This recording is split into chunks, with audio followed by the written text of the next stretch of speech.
This isn't bingo night at the VFW. You sure you can even feel the trigger with those shaky hands? The room laughed. Not all of it, but enough. Enough that the old man in the back corner of the marksmanship clinic lowered his eyes to the rifle case resting across his knees, the way a man lowers his eyes not from shame but from the long habit of letting noise pass over him like weather. He did not answer. He did not flinch. He simply tightened, very slightly, the worn leather strap that held the case shut, and waited for the boy at the front of the room to finish enjoying himself. His name was Arthur Calloway. He was 74 years old, and the people in that bright steel building outside Columbus, Georgia, had no idea that the quietest man in the room had once taught the United States Army how to put a bullet through a coin at 500 yards.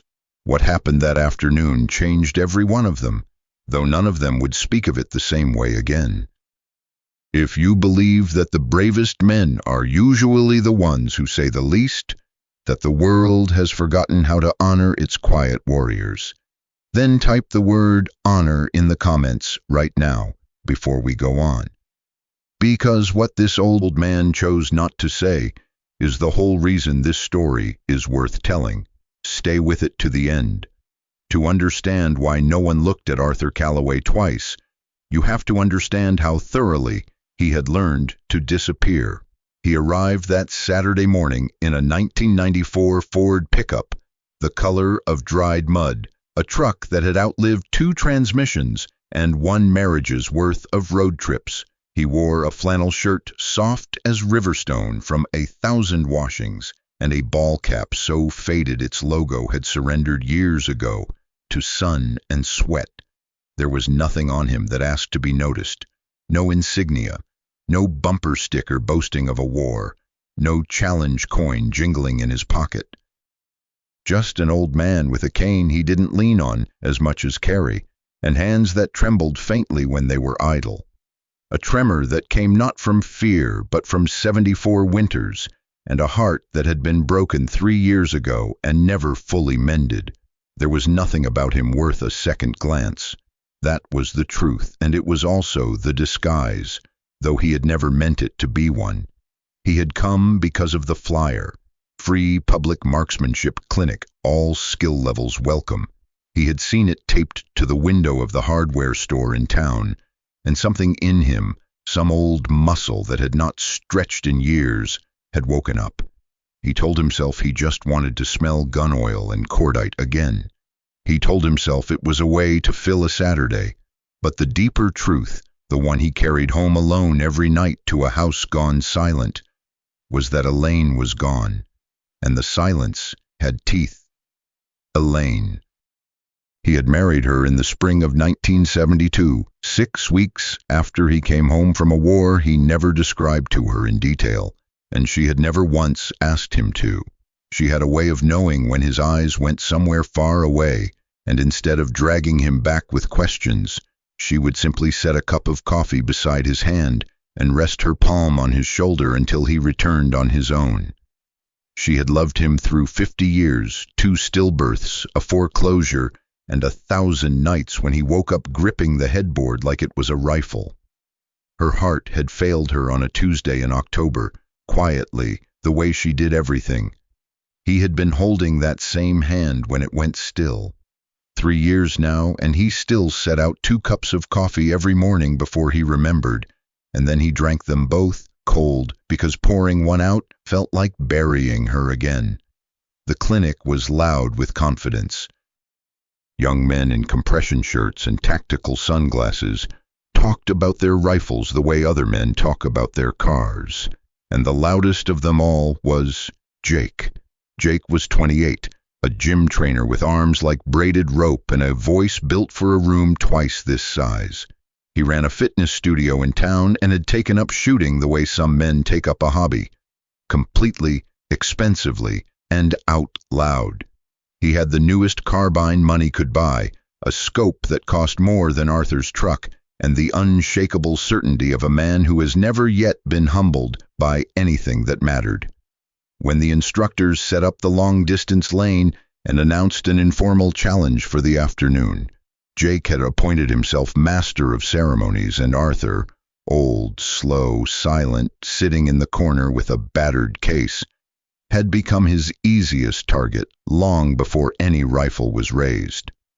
"I'm just saying," Jake announced, grinning at the room, "we should let the old-timer go first. Clear the lane while it's still safe." He did not argue. He did not raise his voice. He did not so much as glance at the boy. Arthur Calloway only opened the worn leather case across his knees, and the room, despite itself, leaned in to see what an old man might possibly be carrying. Inside the case, nestled in foam gone gray with age, was a rifle that made two of the older instructors go very still. It was not new. It was not loud. It was a bolt action older than half the men in that room. Its stock, the deep honey color of wood that has been touched by the same hands for more than half a century, its bluing worn silver bright at every point a palm or a cheek had ever rested. There was no scope mounted on it, only iron sights, a peep aperture in the rear, and a thin blade up front, the kind of sights that demand everything of a man and forgive him nothing. A few of the younger shooters chuckled. Iron sights, at distance, on the day of a precision challenge. It was, to them, like bringing a horse to a drag race. The lead instructor, a barrel-chested man named Sergeant First Class Doyle, was not chuckling. He was looking at the way the old man's trembling hands stopped trembling the instant they closed around the rifle. He had seen that before, decades ago, when he was young and someone older had shown him what stillness really meant. He said nothing. He only stepped back and gave the old man the lane. The afternoon target sat at 500 yards, a steel silhouette the size of a dinner plate, shimmering in the heat off the Georgia clay. The younger men had been at it for an hour. Jake had hit it twice in 20 rounds with a scope and crowed about both like a man who'd split the atom. Arthur Calloway lay down in the dirt, the way other men lower themselves into a familiar chair. He did not rush. He thumbed a single round into the chamber. One, not a magazine, just one. And he laid his cheek against the wood where more than 50 years had worn a hollow, exactly the shape of his face. The room went quiet, not out of respect at first, but out of curiosity, the cruel kind, the kind that gathers to watch a man fail. He did not load a second round. That was the thing they would all remember later. He chambered one bullet as though the idea of needing two had simply never occurred to him. The wind was moving left to right, maybe 8 miles an hour, lifting little ghosts of red dust off the berm. Arthur watched the grass at the 200-yard line bend, then watched the mirage boil in the heat, and somewhere in the deep machinery of a mind that had not forgotten a single thing the war and the long years after it had taught him, he did the arithmetic of wind and drop and distance without seeming to think at all. His breathing slowed. The tremor was gone entirely now. He let half a breath out and held the rest, the way he would later teach 10,000 young men to do at Fort Benning, in all the decades after he came home. Boys he sent out steady before most of them ever shipped off, before some of them never came home. The shot, when it came, was almost gentle, a flat crack, and then, across 500 yards of shimmering air, the unmistakable ringing clang of steel. Center mass, one shot, cold bore, iron sights, 74 years old.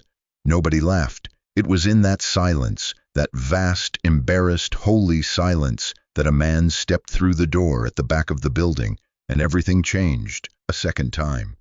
He was perhaps 60, well-dressed in a way that did not belong at a gun clinic, with the bearing of a man accustomed to boardrooms.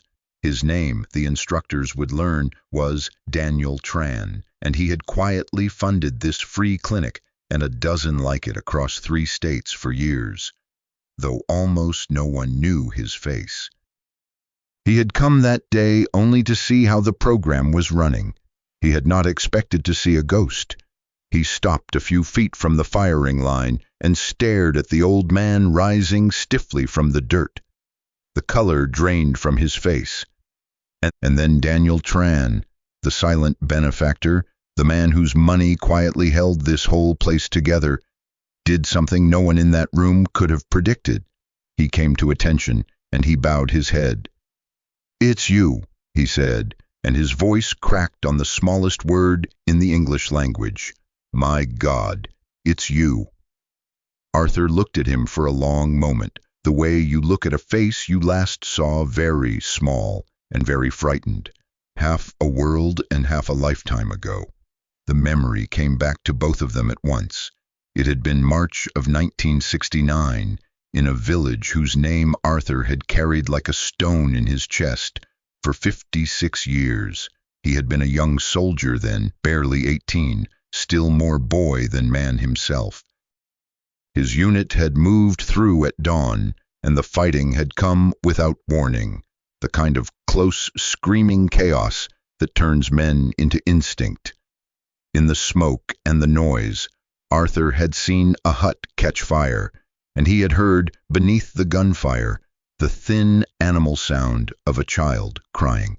He should not have gone. Every rule of survival said not to go. He went anyway. He found the boy, no more than 4 years old, pinned beneath a fallen beam, his mother already gone, and Arthur had pulled him free and shielded him with his own body as the world came apart around them. He had carried that boy 2 miles to the aid station, the child's small fingers locked around his collar the entire way, and then the war had swept Arthur onward, and he had never learned what became of the boy he saved. He had wondered on the bad nights for 56 years. Now that boy stood before him in a tailored suit, his eyes streaming, a grown man of 60 who had built a life and a fortune in a country that had taken him in, and who had spent decades quietly searching for the soldier who carried him out of the fire and never knew his name. "You never came back for the thank you," Daniel said, his voice barely holding. "So I built places like this, hoping, just hoping." Then he turned to the room full of young men who had laughed an hour before, and in a steady, ringing voice, he told them exactly who the old man was. Staff Sergeant Arthur Calloway, Silver Star, 2 Bronze Stars with Valor, Purple Heart, sniper instructor at Fort Benning, the man who had taught a generation of soldiers how to be still in a world of noise, and who had, on a burning morning in 1969, run into the fire to carry out a child who was now the reason every man in that building was standing in a clinic that cost them nothing. No one moved, no one breathed. The loudest room in 3 counties had gone utterly, completely silent. Jake had not said a word in a long time. He stood at the edge of the firing line with his expensive rifle hanging forgotten from its sling, his face the color of ash, his throat working around something he could not get out. When he finally crossed the room to the old man, his swagger was gone, stripped away like cheap paint, and what was left underneath was just a young man who had learned, all at once, the difference between volume and strength.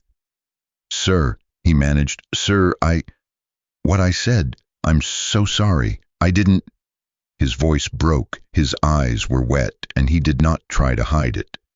"I didn't know." Arthur Calloway looked at the boy for a long moment. There was no triumph in his face. There never had been, not in 56 years, not even on the worst days when triumph would have been easy. He reached out one steady hand and rested it on Jake's shoulder, the same way Elaine had once rested hers on his, the way you steady a man who is shaking. "Son," he said quietly, "you didn't know because I never told you. That's not your failing, it's just the truth." He paused, and something almost like a smile touched the corner of his mouth. "The loudest room is rarely where the bravest man is sitting. You'll figure out which one you want to be.